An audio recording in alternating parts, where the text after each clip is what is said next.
મારું નામ મનવીર ડાંગર. હું જામનગર જિલ્લામાં 108 એમ્બ્યુલન્સમાં પ્રોગ્રામ મેનેજર તરીકે ફરજ બજાવું છું.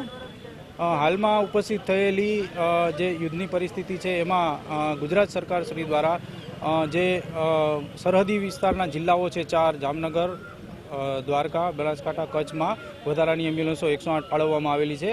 જેમાં આપણે જામનગરમાં આજરોજ 20 એમ્બ્યુલન્સ નવી ફાળવેલી છે તે આવી ગઈ છે અને આપણે જામનગરમાં રેગ્યુલર 19 108 એમ્બ્યુલન્સ તો છે જ, એની સાથે સાથે આ 20 એડિશનલ એમ્બ્યુલન્સ ફાળવવામાં આવેલી છે જેને અલગ અલગ લોકેશન આપવામાં આવેલા છે.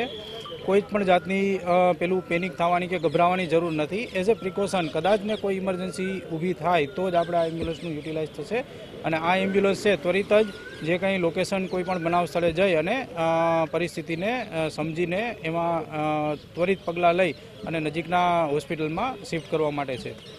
અને સરકારશ્રી દ્વારા જે ખાસ સપોર્ટ માટે જ આ 75 લોકેશન જે છે એ ગુજરાતમાં આમ કહેવાય કે ઇમરજન્સીની જ તાત્કાલિક જે જરૂર ઊભી થઈ એમાં એક જ રાતમાં ઊભા કરીને મોકલવામાં આવેલી છે એમ્બ્યુલન્સ.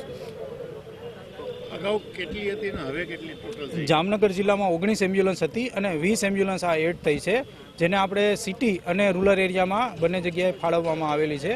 અને જ્યાંથી આપણે મેક્સિમમ જે સિટીનું એરિયા છે એના જ જે કહેવાય કે આપણા ખાસ તો એરિયા કે જ્યાં ઇમરજન્સી ઉદ્ભવી શકે અને સેન્સિટિવ એરિયા છે ત્યાં જ આપણે ડિપ્લોય કરેલી છે.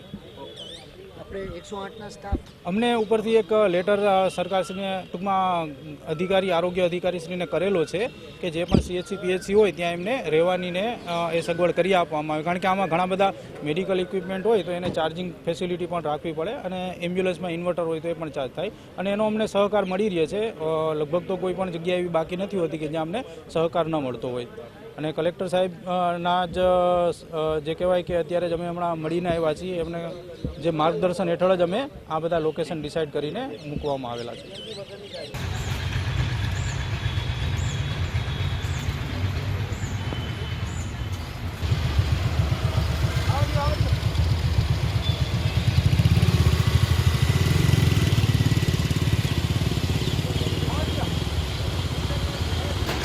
આવી ગયા તો બોલાવી લે.